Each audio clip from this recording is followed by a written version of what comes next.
Boa noite! Que bom estarmos juntos mais uma vez. E para você que está chegando agora, seja bem-vindo. Ontem tivemos a galera do Hospital de Manaus, que em meio a este caos na saúde, separou um momento para louvar o nome do Senhor. E fez com excelência. Muito obrigada. O chat estava muito animado, hein? É isso aí. Continuem comentando e cumprimentando os amigos e irmãos.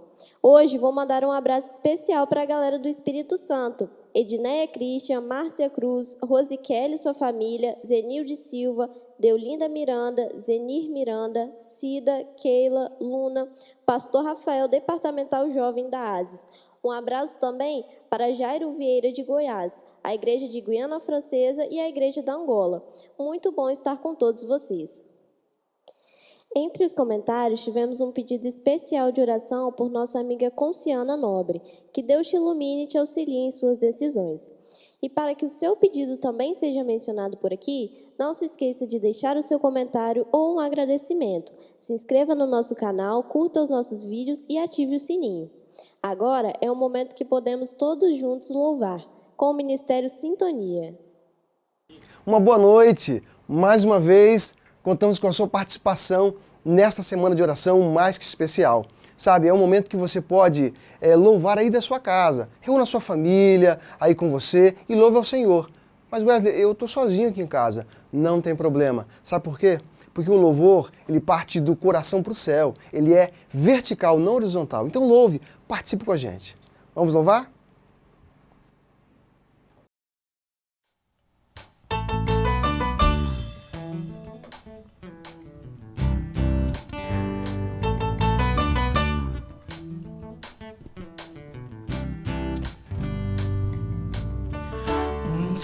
Lindo, almejo eu encontrar a eterna glória que prometida está.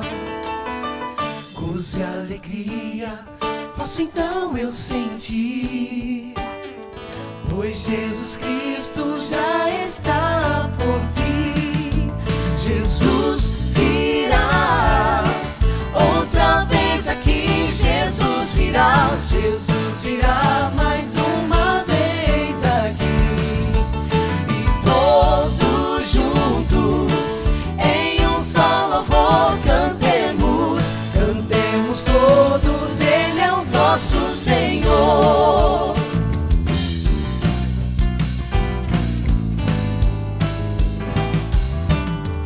Ele veio ao mundo para ser mártir da paz.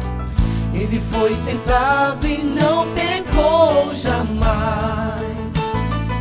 A sua vida foi exemplo de amor. Cantemos juntos, Ele é o nosso Senhor. Jesus virá outra vez aqui, Jesus virá, Jesus virá mais uma vez aqui. Todos juntos em um só louvor cantemos, cantemos todos, Ele é o nosso Senhor. Oh, aleluia, oh, aleluia, Ele voltará, Ele voltará. Oh, aleluia, oh, aleluia, para me levar. Oh, aleluia, oh, aleluia, Ele voltará, Ele voltará.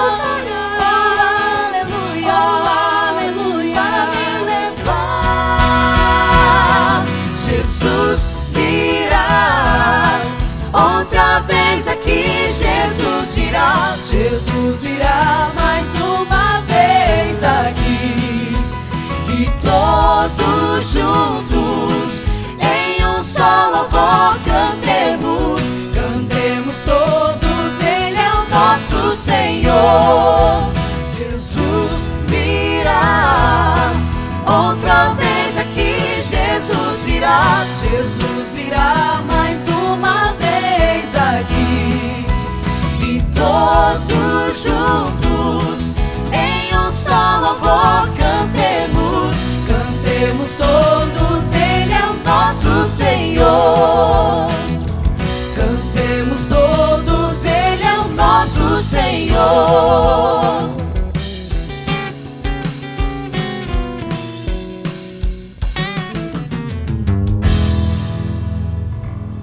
Cantemos todos.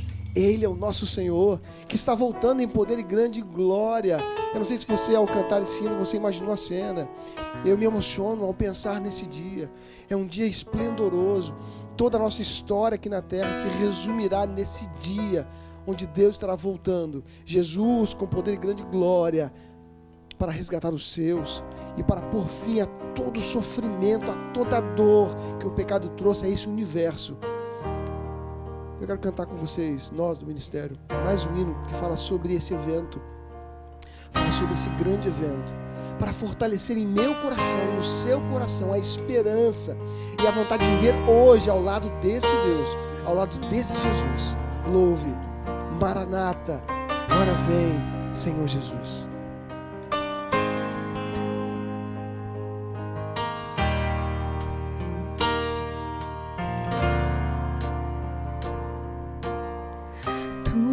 A minha luz, a minha salvação, e a ti me renderei.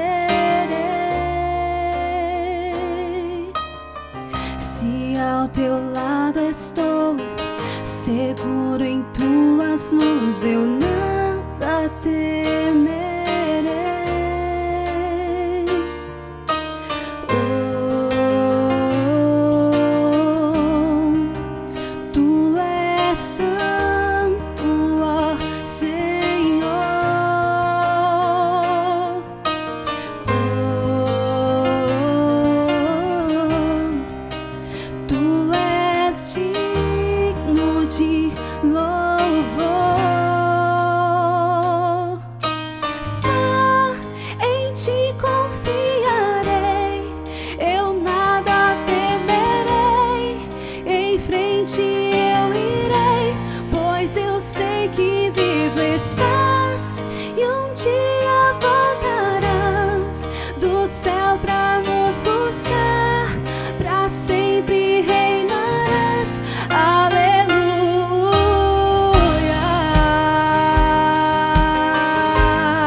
Essa promessa foi feita pelo próprio Deus. O próprio Cristo disse isso, que voltaria para buscar a mim e a você. E Ele cumpriu todas as suas promessas. Então se prepare para esse grande dia, para esse grande evento. Tu és a minha luz, a minha salvação, e a ti me renderei. Se ao teu lado estou, seguro em tuas mãos, eu nada temerei.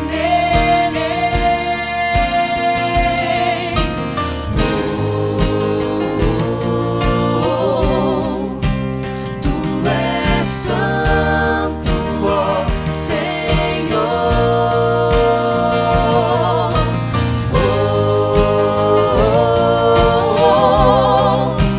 Tu és digno de louvor. Só em ti confiarei, eu nada temerei. Em frente eu irei, pois eu sei que vivo estás, e um dia voltarás do céu pra nos buscar, pra sempre reinarás. Aleluia. Só em ti confiarei, eu nada temerei. Em frente eu irei, pois eu sei que vivo estás, e um dia voltarás do céu pra nos buscar, pra sempre reinarás. Aleluia.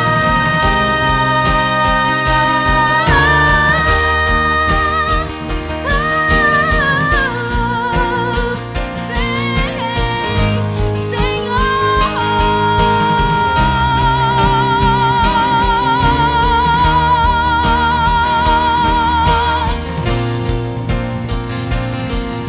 Então clame para que Ele venha logo. Louve. Vem Jesus, vem Jesus.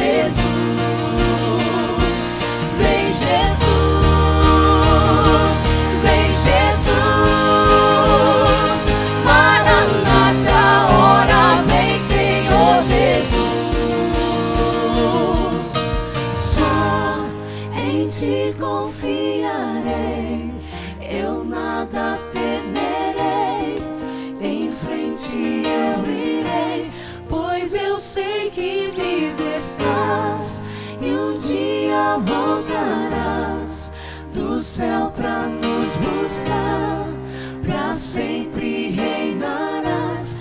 Aleluia.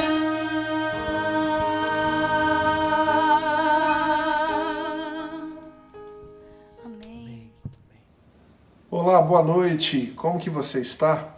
Estamos no terceiro dia da nossa semana de oração com os olhos no céu. Que bênção tem sido esta semana. E agora chegou o momento da oração. E esse momento é um momento muito especial. E hoje eu quero falar com você que tem um amigo que sofre com esta pandemia. E quem não está sofrendo com essa pandemia, na verdade? E nós vamos fazer assim. Eu vou dar agora alguns minutos para que você possa orar por este amigo ou por estes amigos que estão sofrendo neste momento. E depois eu vou concluir daqui com uma oração. Vamos fazer assim? Vamos orar?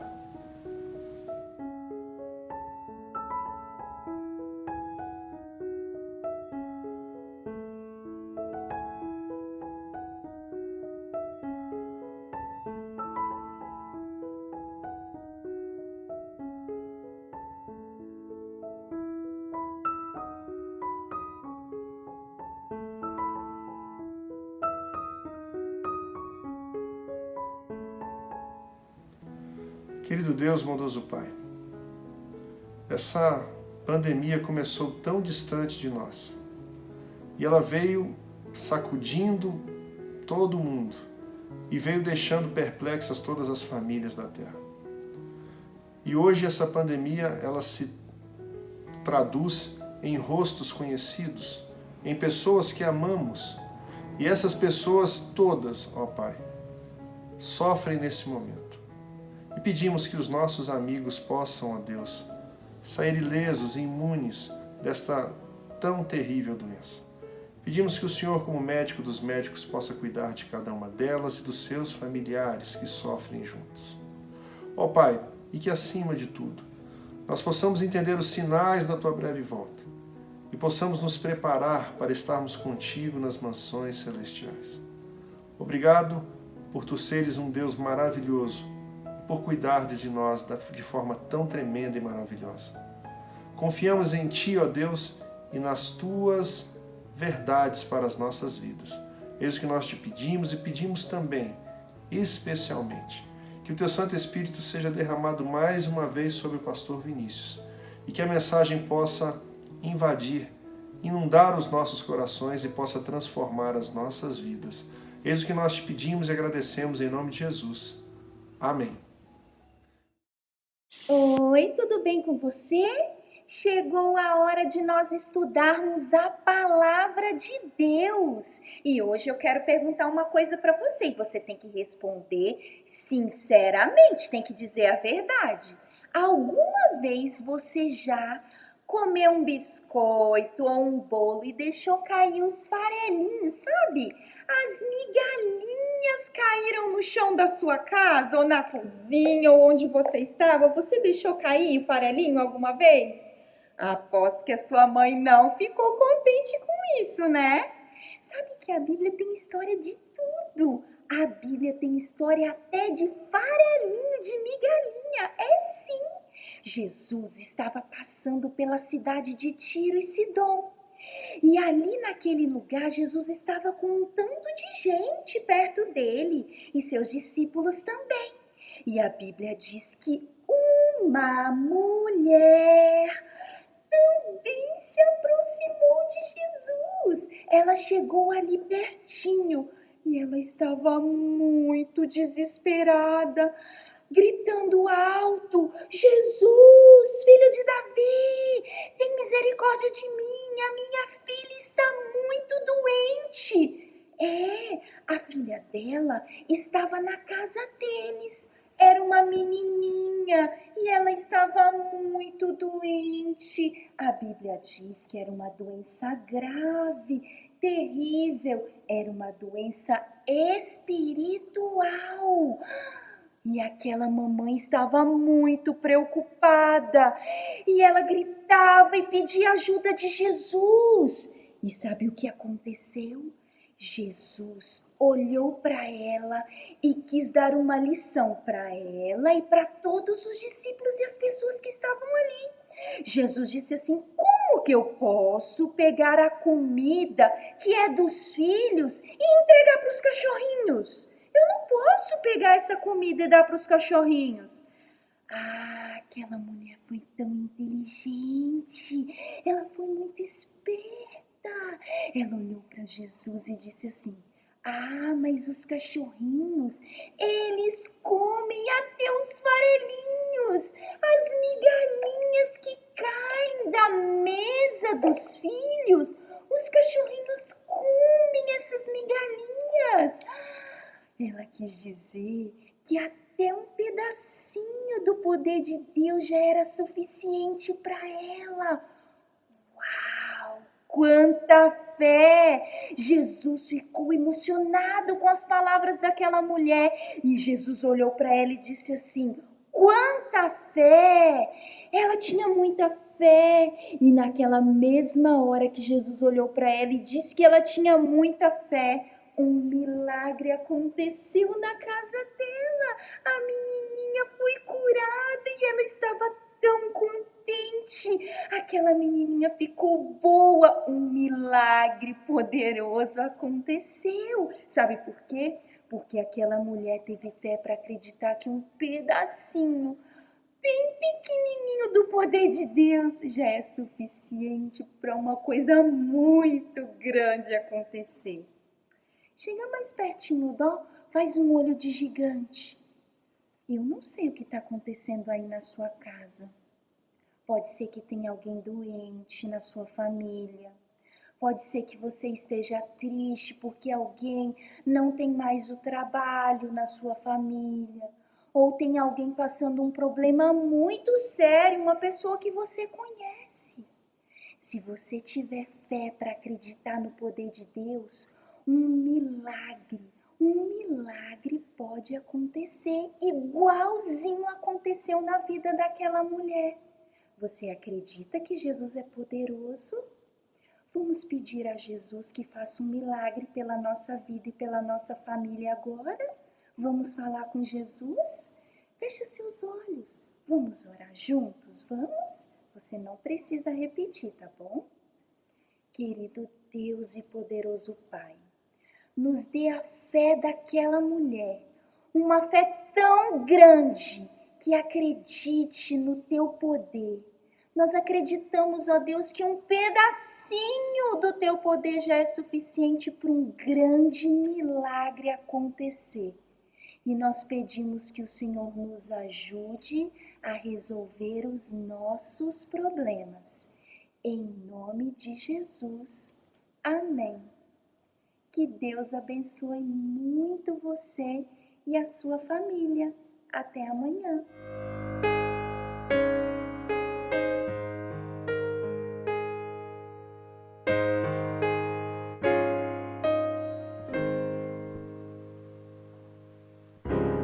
Sou pecador, não quero entender a sua lei, só teu favor carrega-me pra longe do que sou.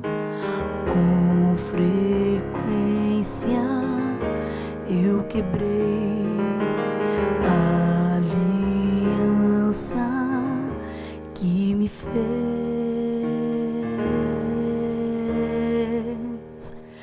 E mais uma vez eu estou aqui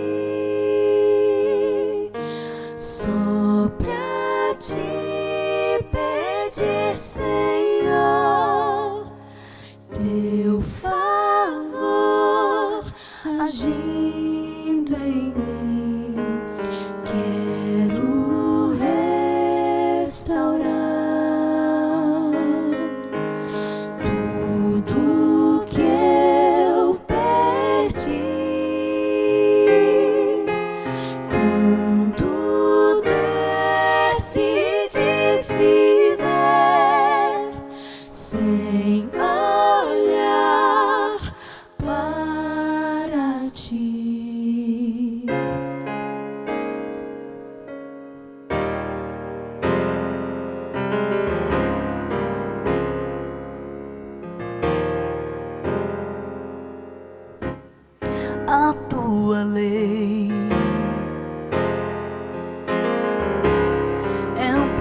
somente da tua graça para mim obedecer.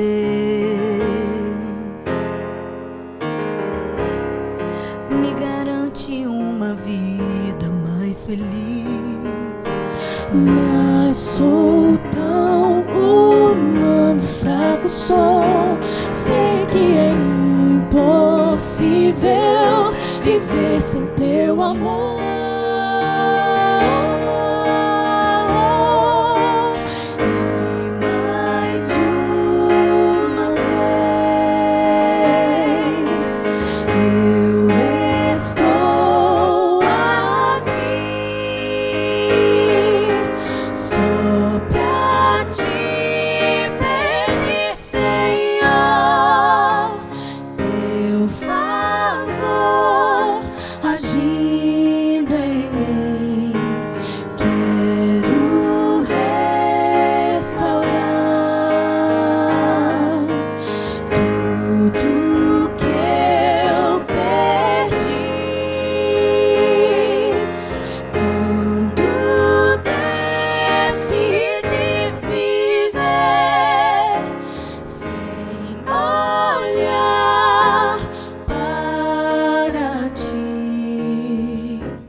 Restaurar nossa aliança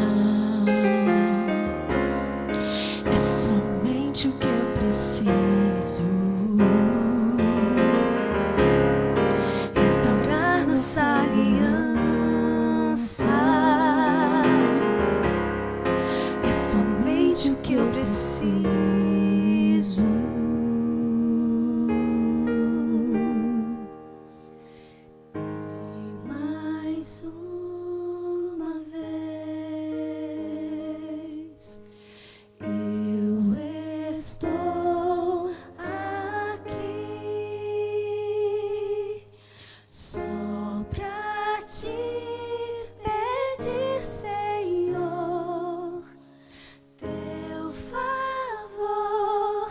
Agindo em mim, quero restaurar tudo que eu perdi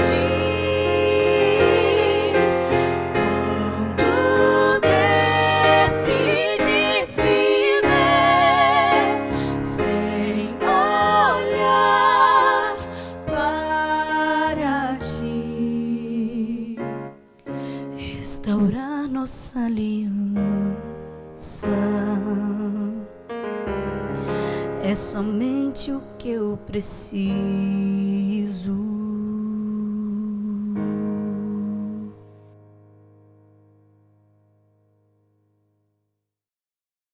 Oi, gente, tudo bem com vocês? Eu sou Vinícius Mendes, pastor e editor na Casa Publicadora Brasileira, e esta é a semana de oração com os olhos no céu. Nesta noite vamos tratar de um importante tema da Palavra de Deus e eu convido você, antes de abrirmos a Bíblia, a fechar os olhos para falarmos com o Senhor. Nosso Deus e nosso Pai, chegou a hora em que vamos estudar a Tua Palavra. Fala ao nosso coração, nós te pedimos, em nome de Jesus. Amém. Em algum momento de sua vida, você já se sentiu sem saída? Olhou para todos os lados e percebeu que não havia solução? Se sentiu encurralado, acossado, sufocado? A vida às vezes reserva situações assim e nós aparentemente pensamos que não haverá ou não haveria soluções para nós. Personagens bíblicos também viveram situações similares, talvez o mais emblemático deles seja Judas, o discípulo que traiu Jesus. Depois de vender o mestre, acossado por uma culpa imensa, não vendo nenhuma perspectiva de recuperar sua posição, não imaginando nenhuma situação que poderia ser favorável para si, enquanto Cristo entregava sua vida, ele, Judas, tirava sua vida num desespero pleno, de completa falta de esperança. Nessa noite, porém, não quero falar de Judas. Aliás, vou falar a vocês de um Judas sim, mas do Judas do Antigo Testamento. Você sabia que existe um Judas no Antigo Testamento? Sim, esse Judas é Judá. Os nomes Judas e Judá são o mesmo nome. Judas é apenas a tradução grega do nome Judá, do nome hebraico Judá. Judá é um dos filhos de Jacó, irmão de José. As semelhanças entre os dois personagens, Judas e Judá, não param apenas no nome. Você sabe que, conforme falamos no início, Judas vendeu Jesus. Judá fez algo muito semelhante com alguém que representa Cristo no Antigo Testamento, que é José. Quando seu irmão José estava no fundo do poço, ali que eles o lançaram, ali na perspectiva de tirar-lhe a vida, Judá tem uma ideia e propõe a seus irmãos, no capítulo 37 de Gênesis, que eles deveriam vender seu irmão para uma caravana de ismaelitas que se dirigia para o Egito. E observe como Judá age de uma maneira bastante calculista e fria. Ele diz: o que é que nós vamos ganhar com a morte do nosso irmão? Observe que ele pretende auferir algum lucro com o seu irmão. Ele diz: vamos vendê-lo para os ismaelitas. O texto bíblico diz que eles vendem José para os ismaelitas pela quantia de 20 moedas de prata. Judas vendeu Jesus para os líderes judeus por 30 moedas de prata, o valor de um escravo naquela época. O valor de 20 moedas de prata, que custou a vida de José, a venda de José para os ismaelitas, 10 pratas a menos do que o costume da época, sugere que houve ali uma barganha, uma disputa monetária e que José foi vendido por Judá e seus irmãos de uma forma mais barata, uma promoção, porque eles queriam se ver livre dele. O fato é que, nos dois casos, tanto de Judá quanto de Judas, essa decisão errada e terrível que os dois tomaram resultou num processo muito grande de culpa. Judas, você sabe o que ele fez? A culpa foi tão grande que o levou a tirar a própria vida. Judá, por sua vez, também se aprofunda num suicídio progressivo em virtude da culpa que ele sente por ter feito tão mal ao seu irmão e a seu pai. Lembre-se que o fim do capítulo 37 revela o pranto e a dor excruciante que sente Jacó ao ouvir a notícia da suposta morte de seu filho, com a prova nas mãos, uma capa ensanguentada, a capa de José, e o idoso pai diz que vai descer à sepultura chorando seu filho José. O capítulo 37 termina dessa maneira, com José sendo vendido, por sua vez, lá no Egito. O capítulo 38 de Gênesis parece interromper a história de José para narrar o drama da vida de Judá, que agora vive com base nesse terrível fantasma que se aproxima dele constantemente, esse fantasma do passado, o fato de ele ter vendido seu irmão para o Egito e mentido para o pai. O texto bíblico sugere que essa culpa é tão intensa e é tão forte que Judá não consegue mais conviver com seu pai e com seus familiares. O capítulo 38 de Gênesis inicia dizendo que Judá foi viver entre os cananeus. E aqui você vê a primeira coisa que o pecado faz na vida de uma pessoa. O inimigo leva alguém ao pecado com uma sedução, com uma mentira, com uma falácia, e essa pessoa cai nessa conversa. E o resultado disso é que o diabo atua na sequência com culpa. A culpa é uma derivação do pecado. O mesmo inimigo que leva uma pessoa ingenuamente a cometer um pecado, depois ele mesmo trabalha na mente dessa pessoa para acusá-lo. O propósito da culpa, que o inimigo intensifica na mente da pessoa, é dizer o seguinte: olha, você é um miserável, você não vale nada, não existe esperança para você, então você precisa se afastar de Deus, você precisa se afastar da igreja de Deus, você precisa se afastar dessas pessoas, porque você não tem dignidade para conviver com elas. Me parece que é exatamente assim que Judá está se sentindo quando ele resolve se afastar da família de seu pai. É dessa maneira que muitas pessoas se comportam quando se afastam dos caminhos de Deus. As pessoas se afastam de Deus em geral por motivos dessa natureza. Sentem-se que não são dignas de conviver entre o povo de Deus, não sentem que são parte daquela realidade. Imagina que os filhos de Deus são todos santos, que ali é uma comunidade de não pecadores e que ele, convivendo ali dentro, poderia estragar aquele ambiente. Então ele resolve abandonar esses caminhos para viver aquilo que é segundo ele imagina, mais próprio a ele, o mundo e o pecado. E é exatamente isso que Judá está fazendo, porque diz o texto bíblico que ele foi viver entre os cananeus. Observe ele era filho de Jacó. Jacó é o herdeiro das bênçãos patriarcais de Abraão e Isaque. Judá, portanto, era um príncipe, herdeiro das bênçãos de Deus. Mas agora ele se sente indigno, ele se sente culpado, ele não pode conviver com seu pai. Então ele se aprofunda no pecado e vai viver entre os inimigos do povo de Deus, entre os cananeus, aqueles que tempos depois serão extirpados da terra por conta da maldade, da perversidade, que é característica da conduta deles. Mas é entre eles que Judá vai. Não satisfeito com isso, Judá constitui família entre eles, se casa com uma mulher anônima, que a Bíblia sequer revela o nome dela, o que sugere ser uma pessoa inexpressiva e provavelmente uma pessoa de um caráter que não pode ser louvado, porque não tem um nome com o qual ela pode ser lembrada. Essa mulher dá a ele filhos perversos. O primeiro, ele é tão perverso que diz o texto bíblico que Deus tem que tirar a vida dele. Ele deixa uma viúva, Tamar. Então, segundo a lei do levirato, o segundo filho, na sequência de Judá, deve casar com essa viúva para suscitar descendência ao primeiro filho. Porém, esse segundo filho se casa com Tamar, mas se nega a dar filhos a essa mulher para não suscitar herança para o seu irmão, agindo de uma maneira egoísta, egocêntrica, orgulhosa. Esse irmão também é perverso e por conta disso, diz o texto bíblico, que Deus também lhe tira a vida. Observe a espiral de maldade que está cercando cada vez mais Judá. Ele que vem de seu irmão, vai viver entre os cananeus, constitui uma família em julgo desigual com uma cananita, tem filhos perversos, Deus tira a vida desses filhos. Agora sua nora está viúva mais uma vez e ele tem um terceiro filho que é um garoto. E ele pensa estrategicamente, não vou mais dar meu filho nenhum a essa mulher, porque os filhos que eu dou para ela todos morrem. Mas ele não pode agir assim, porque isso não é justo. A lei requer que ele faça, que ele dê o seu terceiro filho a ela, então ele usa de mentira. Observe que aqui ele acrescenta mais um pecado aos seus constantes e progressivos pecados. Ele diz a ela, vai viver com seus pais até que meu filho cresça. Quando meu filho crescer e ele tiver a idade de casar, eu dou ele a você. Mas no fundo ele está pensando, essa mulher é uma viúva negra, eu não vou dar filho nenhum para ela, porque todo filho que eu dou para ela, ela mata. E ele não consegue perceber que o que faz matar, o que faz morrer seus filhos, não é a índole da nora, mas sim a maldade, a perversidade desses meninos, que são fruto de uma família pervertida que ele constituiu entre os cananeus.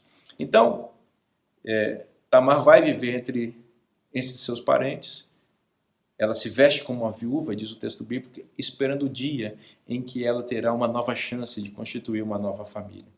Enquanto isso, o tempo passa, o menino cresce, o menino se torna homem, e Judá não cumpre a sua promessa para com sua nora. A sua esposa, anônima, morre. Tempos depois, diz o texto bíblico, que para esquecer a morte de sua esposa, Judá, que tem um amigo cananita ímpio, eles vão à festa da tosquia, e a festa da tosquia é uma espécie de carnaval entre os cananeus. Observe que Judá só vai se aprofundando no pecado. Lembra? Ele vendeu seu irmão, foi viver entre os cananeus, constituiu uma família em julgo desigual, tem filhos perversos, Deus amaldiçoa e mata seus filhos, ele mente para sua nora, ele age de maneira indigna, sua esposa morre e agora ele vai para o carnaval. Observe como ele vai se aprofundando cada vez mais no pecado, e aqui nós vemos diretamente as consequências da culpa na vida de uma pessoa. O diabo vai trabalhando para intensificar o pecado na vida do indivíduo. Primeiro ele leva ao pecado, depois ele apresenta a culpa, depois ele apresenta um outro pecado para tentar suavizar os efeitos da culpa. Este outro pecado cometido, ele acaba enfatizando ainda mais a culpa e acrescentando um outro aspecto da culpa. Essa culpa pede mais um pecado e com isso o diabo vai afastando cada vez mais e progressivamente a pessoa até ao ponto de levá-la a estar cada vez mais longe de Deus, a ponto de essa pessoa imaginar que não pode mais voltar para Deus. Esse é o objetivo do diabo. O que o diabo estava fazendo com Judá é o que ele faz com muitas pessoas, com muitos jovens, com muitos homens, com muitas mulheres hoje. Pessoas com com futuros brilhantes, pessoas com expectativas lindas na vida, que ele vai levando essas pessoas ao pecado para anular essas pessoas, para tirar o brilho nos olhos, porque é isso que o pecado faz. O pecado anula a nossa capacidade de ser feliz, de ser humano, de ser pleno. O pecado tira a nossa capacidade de amar as pessoas, de ser sincero, de olhar nos olhos. O pecado é uma espécie de névoa que envolve as pessoas, que cria barreiras entre nós e Deus, entre nós e os semelhantes, que tira de nós a vivacidade, que tira a nossa paz, que tira o nosso sono. O pecado e a culpa resultam muitas vezes em angústias mentais, em perda da capacidade de ser feliz. Muita gente não consegue dormir por causa de erros cometidos no passado, porque esses atos que estão mal resolvidos lá atrás, eles voltam como fantasmas amedrontadores na vida e vão tirando, conforme eu disse, a capacidade dessa pessoa ser plena. Deus tem objetivos lindos para todas as pessoas, porém o diabo tem objetivos terríveis. Ele usa o pecado e a culpa para anular os objetivos e as expectativas de Deus na vida de seus filhos. Meus queridos amigos, todos nós somos pecadores, mas nós precisamos ouvir a voz graciosa de Deus que nos perdoa, que nos dá uma nova chance, que nos dá uma oportunidade. A voz de Deus vem para calar a voz do diabo. Porém, a voz do diabo, acusatória voz do diabo, vem para abafar a sonora e bondosa voz de Deus. Nós precisamos sintonizar nossa mente na estação do céu e ouvir a voz límpida de Deus. Quando nós ouvirmos a voz perdoadora e graciosa de Deus, nós vamos ser plenos novamente. Porém, muitas pessoas resolvem ouvir o diabo, ouvir a acusação do diabo, e por isso acabam se aprofundando ainda mais no pecado, e com isso vão se afastando cada vez mais de Deus, até o ponto de imaginarem que não tem mais solução, que não tem mais saída. E é nesse ponto que parece que Judá está. Ele está indo para o carnaval, conforme eu disse a vocês. Veja, um homem que vai para o carnaval é um homem com uma mente completamente pervertida. Ele está indo à procura de luxúria, de prazer, de orgia, de bebedeira. É isso que ele está procurando. Ele vai por um caminho que vai levar a uma festa. Alguém diz a Tamar: seu sogro está na cidade. E a viúva que quer se casar tem uma ideia. Bom, o meu sogro está aqui. Vou fazer o seguinte, vou tirar a minha roupa de viúva e vou colocar uma roupa de noiva. Diz o texto bíblico que ela se veste com um véu, e o véu é a roupa das noivas. Ela se esconde atrás de um véu de noiva e vai para a beira do caminho.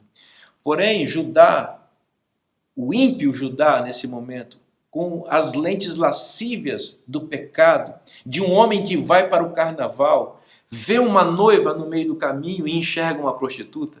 Observe o que o pecado faz. Ele modifica a nossa percepção da realidade e nos faz enxergar as pessoas como objetos, sensualiza tudo. E ele olha para a noiva, a sua nora. As noras são como filhas. Observe, ele não vê a sua nora, a sua filha. Ele vê uma prostituta, ele não vê uma noiva, ele vê uma meretriz. E ele deseja a meretriz, e ele faz uma proposta indecente para aquela mulher. Tomada com essa proposta, Tamar raciocina e calcula um plano, pérfido também, mas é o que ela tem para o momento. Ela imagina, bom, já que ele não me reconhece, provavelmente bêbado, não me reconhece como sua nora, acha que sou uma prostituta, vou aceitar o plano. E eles consumam o ato. Quando eles terminam, Judá levanta, coloca a mão no bolso e percebe que está sem a carteira, está sem o cartão de crédito, está sem o talão de cheque, não tem como pagar pelo serviço que lhe foi prestado. Então ele diz, olha, estou sem dinheiro agora, como faço para pagar? Ela diz, não, pode pagar depois, só me deixa uma garantia. Ele pergunta, que garantia você quer? E ela olha e ele tem um cajado na mão. O cajado é símbolo de sua nobreza, de sua dignidade. Ela diz, passa o cajado para cá, quando você me pagar eu te devolvo. Além do cajado, me passa o seu cordão e seu anel. Esse conjunto de objetos, cajado, cordão e anel, representam toda a autoridade de Judá, toda a dignidade que ele tem, representam todo o status social que ele ostenta. Observe o que o diabo quer fazer com a pessoa com o pecado. Ele leva a pessoa a entregar toda a sua vida, toda a sua dignidade, tudo aquilo que lhe representa nas mãos de uma meretriz. Ele quer humilhar. O diabo veio para matar, roubar e destruir. Ele quer colocar o Filho de Deus debaixo de suas patas terríveis. Ele quer massacrar a vida de uma pessoa. E é isso que ele está fazendo com Judá, que está disposto agora a entregar tudo o que tem de mais nobre, de mais importante nas mãos de uma meretriz que ele imagina não conhecer. Bom, ele diz, daqui a um tempo eu vou mandar alguém vir aqui trazer um cabrito para você e aí você devolve os meus objetos. Tudo bem? Tudo bem.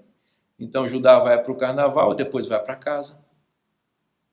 E Tamar volta para a casa dos pais e se veste como uma viúva. 3 meses depois, uma notícia boa para Judá. Alguém diz, ei Judá, lembra da sua nora Tamar? Aquela que você precisa dar seu filho para ela e que isso é um problema? Calma, está tudo resolvido, ela está grávida. Se ela está grávida e não tem marido, significa que ela pecou. E se ela pecou, significa que ela tem que ser morta. Então Judá, agindo com muito moralismo, manda chamar a sua nora e diz, vamos queimá-la. É uma adúltera e eu vou me ver livre dela. Ela diz, tudo bem, pode me queimar. Mas antes de vocês me queimarem, fala para o meu sogro que o meu filho, ou que eu estou grávida de um homem. O filho que eu tenho aqui tem pai. E diz para ele que o pai é o dono desse cajado, desse cordão e desse anel. Essa notícia tira o chão de Judá. Essa notícia revela toda a hipocrisia, toda a falsidade e todo o caos de pecado em que ele estava mergulhado. Então ele cai em si e diz, ela é mais justa do que eu. Bom, até esse momento, Judá é um pervertido.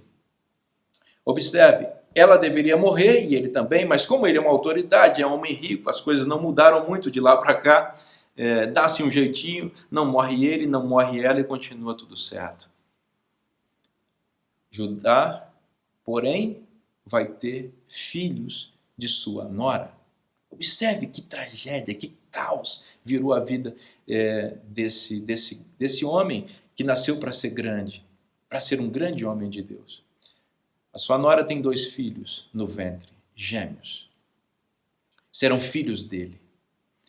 E chegou o dia do nascimento daquelas crianças. Até esse momento, Judá age como cananeu. Judá está com a sua dignidade no pó. Porém, filhos vão nascer na sua família. E chega o dia do parto, e uma coisa estranha acontece, e é descrita aqui no capítulo 38 de Gênesis. Depois eu convido você a ler esse capítulo com bastante atenção. Diz o texto que tem 2 meninos ali. Aqueles meninos, eles são filhos de Judá, que é herdeiro das bênçãos patriarcais de Abraão, Isaque e Jacó. A despeito de toda a situação que Judá está enfrentando, ele ainda é o herdeiro. Quando seu pai Jacó morrer, ele receberá a primogenitura. Se lembrem que José está morto, entre aspas. Rúben, Simeão e Levi, que são os 3 filhos mais velhos de Jacó, perderam o direito da primogenitura. Rúben porque desonrou o leito marital de seu pai, e Simão e Levi porque agiram como ímpios, dizimando toda uma tribo de siquemitas. Judá é o 4º filho, e como 4º filho, ele é o herdeiro. José, que era aquele que poderia ameaçar a sua primogenitura, havia sido vendido por ele mesmo para o Egito, seu pai imagina que está morto, então ele é o herdeiro.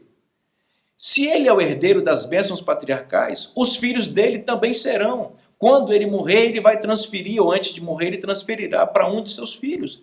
Então, se tem 2 filhos no ventre de Tamar, filhos de Judá, um deles será o primogênito. Então, é muito importante que se saiba qual dos 2 vai nascer primeiro, porque o que nascer primeiro vai herdar as bênçãos patriarcais de Abraão, de Isaque e de Jacó.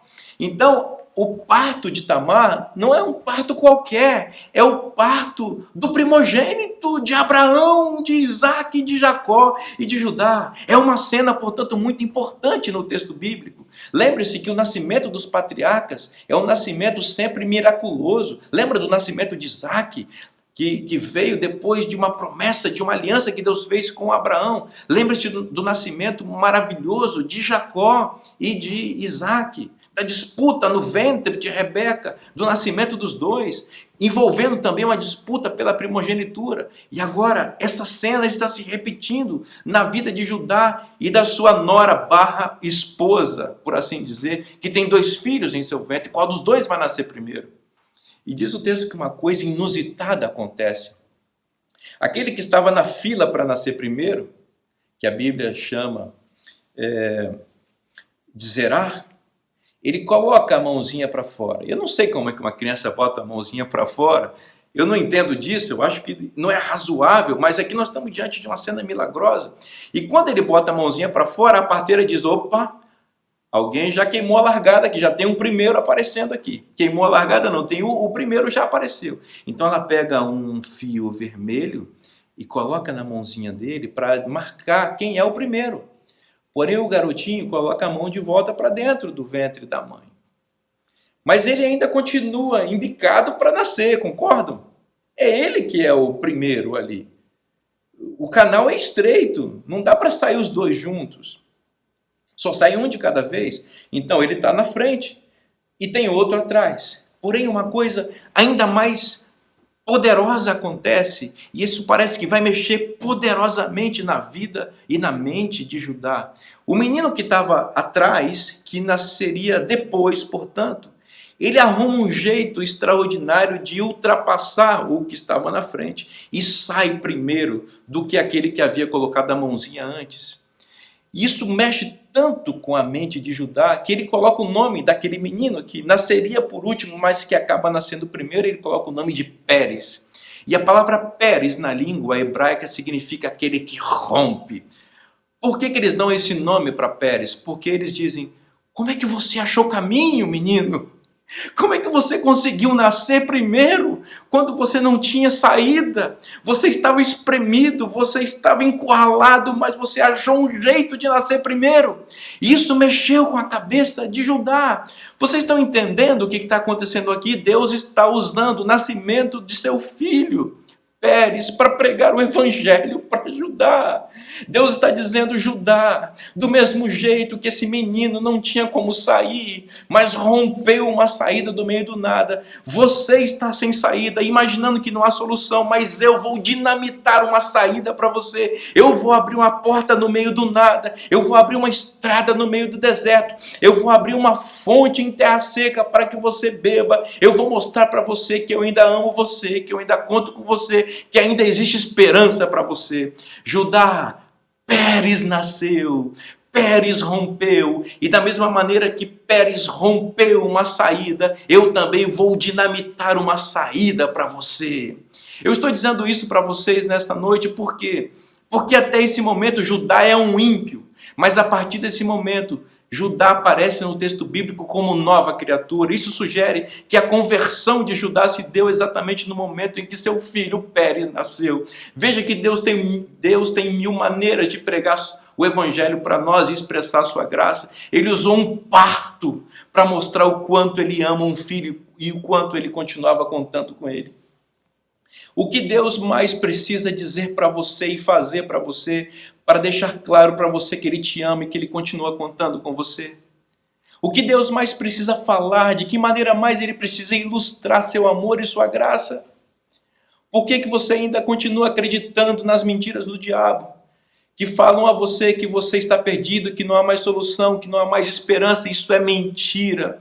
Deus ama você, Deus criou você para ser pleno, Deus criou você para ser um poderoso instrumento nas mãos dele, Deus criou você para viver no céu, Deus criou você para ter boca para falar do seu amor, Deus criou você para ter um coração para transbordar de sua graça, Deus criou você para ter paz, para ter alegria, para ser pleno, para olhar as pessoas nos olhos com dignidade, para ser você mesmo e não viver escondido atrás de seus medos e de fantasmas do passado que voltam constantemente para te amedrontar. A despeito de seus pecados, Deus te ama e Deus está disposto a te perdoar plenamente e te dar uma nova chance. É verdade que o pecado constrói muros aparentemente intransponíveis entre nós e Deus e as pessoas, mas Deus é o dinamitador por excelência, é Pérez. Deus é o rompedor que abre caminhos no meio do nada e dá nova chance para os seus filhos. É lindo você ver a história dos descendentes de Judá, porque esse menino Pérez, é ele que vai receber a bênção patriarcal de Judá, porque é ele que vai constar na biografia, ou lá na biografia de Jesus, lá na genealogia de Jesus, melhor dizendo, ele e sua mãe cananita Tamar, improváveis, para quem não havia mais esperança. Tamar, que foi confundida com a prostituta, que havia perdido 2 maridos, que para ela não havia mais solução. Tamar, ela vai entrar na genealogia de Cristo, e seu filho Pérez, ele é o herdeiro, sucessor de Abraão, de Isaac, de Jacó, de Judá. Que coisa linda isso! Deus rompendo barreiras, Deus rompendo estruturas para dar chances, oportunidades. E o nascimento miraculoso desse menino também abriu uma brecha na mente obscurecida de Judá e deu para ele uma nova chance, e ele agarrou a essa oportunidade. Diz o texto bíblico, na sequência, a próxima vez que Judá aparece no texto bíblico, ele está diante do governador do Egito, que ele não sabe que é seu irmão, e ali naquele momento ele evidencia o poder da graça de Deus que havia alcançado seu coração por ocasião do nascimento de seu filho. Naquele contexto, diante do futuro faraó do Egito, do governador do Egito, José, ele age como Cristo.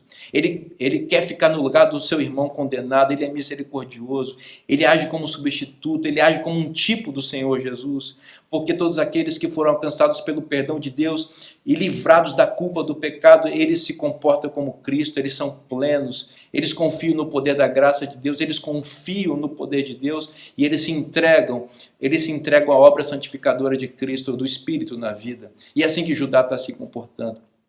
É por isso que quando seu pai está para morrer, ele reúne os seus filhos para conferir a eles uma bênção. Ele elege Judá como o mais importante entre seus filhos e dá a ele a bênção da primogenitura e diz que é ele, Judá, que vai ser o pai do Messias. É da tribo de Judá que vai vir Siló, isto é, aquele que vai ser o Salvador. E de fato Jesus vem séculos depois da tribo de Judá. Que coisa maravilhosa isso. E naquela bênção patriarcal, Jacó diz a Judá: o cetro jamais se apartará de você, Judá. Talvez o pai estivesse lembrando do dia em que seu filho deu seu cetro para uma prostituta, perdendo assim a sua dignidade. É como se o pai dissesse: sua dignidade não sai mais de você, e por isso você continuará liderando seus irmãos, porque você terá a minha dignidade, ou melhor, a dignidade de Deus em sua vida. E o pai diz mais coisas lindas para ele, diz: Judá é como um leãozinho.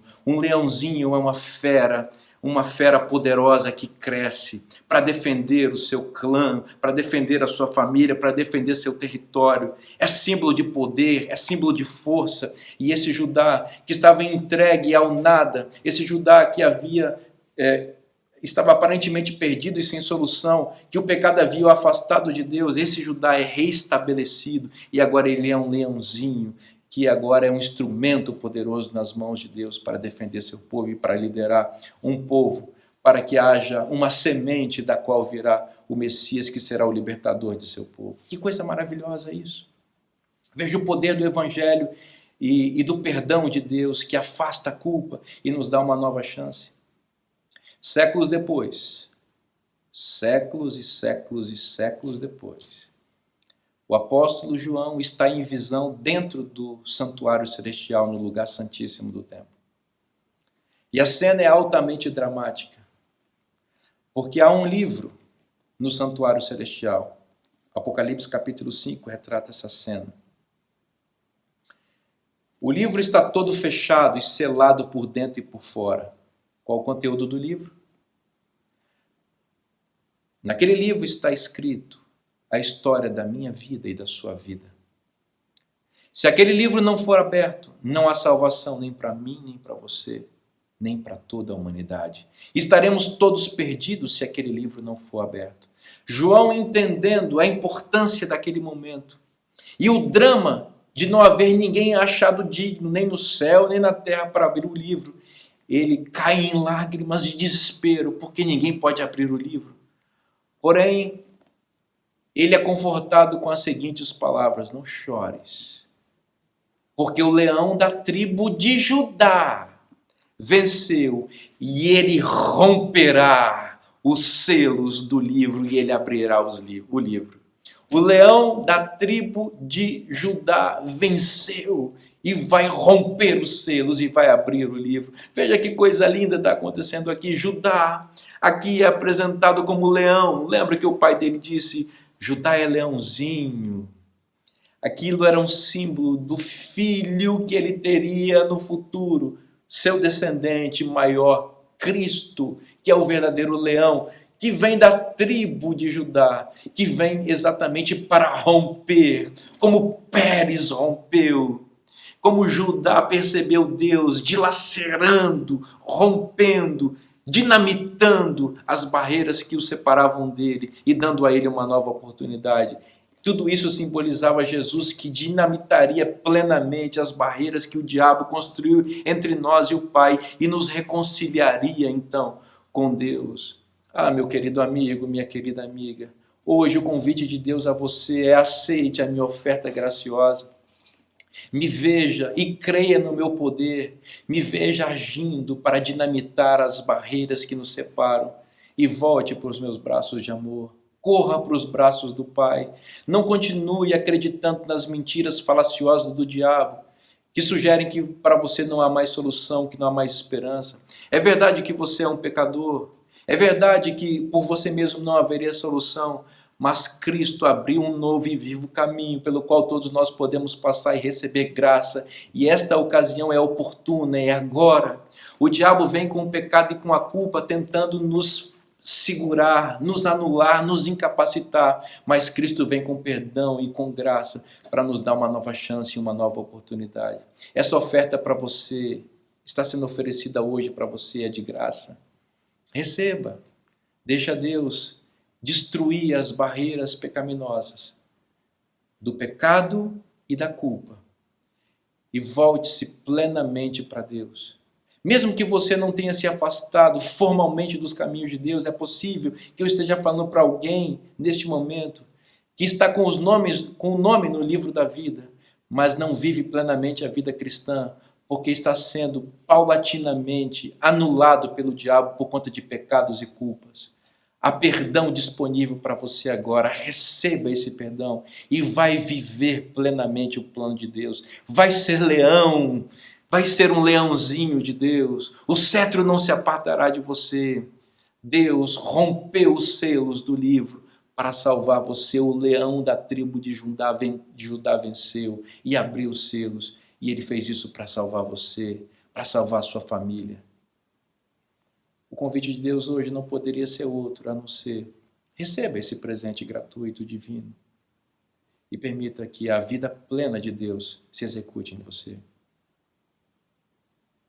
Se você acha que não tem mais nada, que não tem mais chance, que não tem mais esperança, hoje é o dia de você receber perdão, de você receber renovação.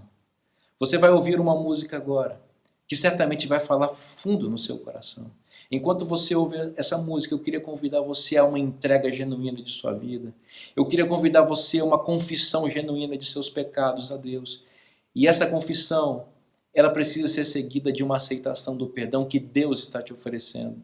Confesse seu pecado, receba o perdão e vai viver uma vida nova em Cristo. Enquanto você ouve essa música, a Ariane vai cantar agora.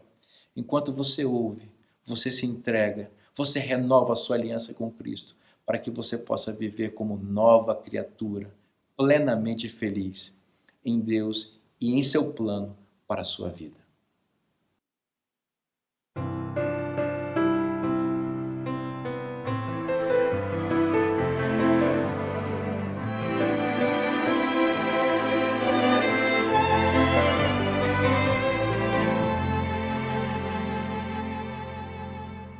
Hoje se ouvir, diz a sua voz, não endureçais vosso coração.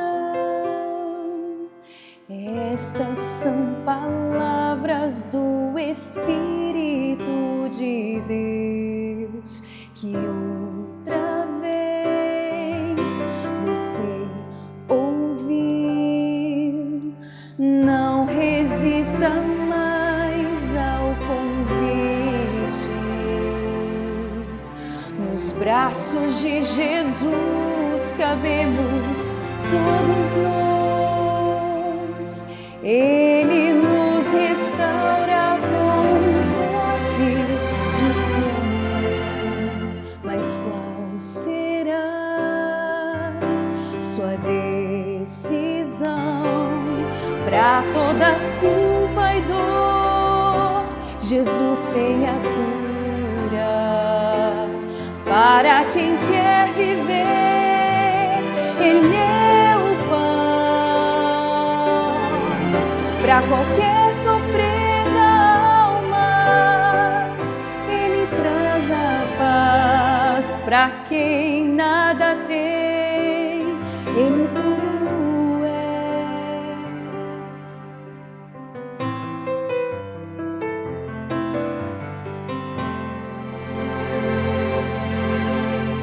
Não resista mais ao convite. Nos braços de Jesus cabemos todos nós. Ele nos restaura com um toque de sua mão. Mas qual será sua decisão? Pra toda culpa e dor, Jesus tem a cura. Para quem quer viver, Ele é o pão. Para qualquer sofrer da alma, Ele traz a paz. Para quem nada tem, Ele tudo é. Para toda culpa e dor, Jesus tem a cura. Para quem quer viver, Ele é o pão. Para qualquer sofrer da alma, Ele traz a paz.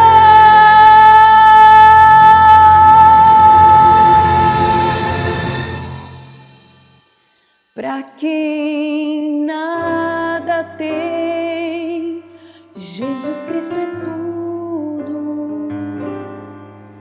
Para quem quer viver, Ele é o pão da vida. Para quem quer viver, Ele é o pão.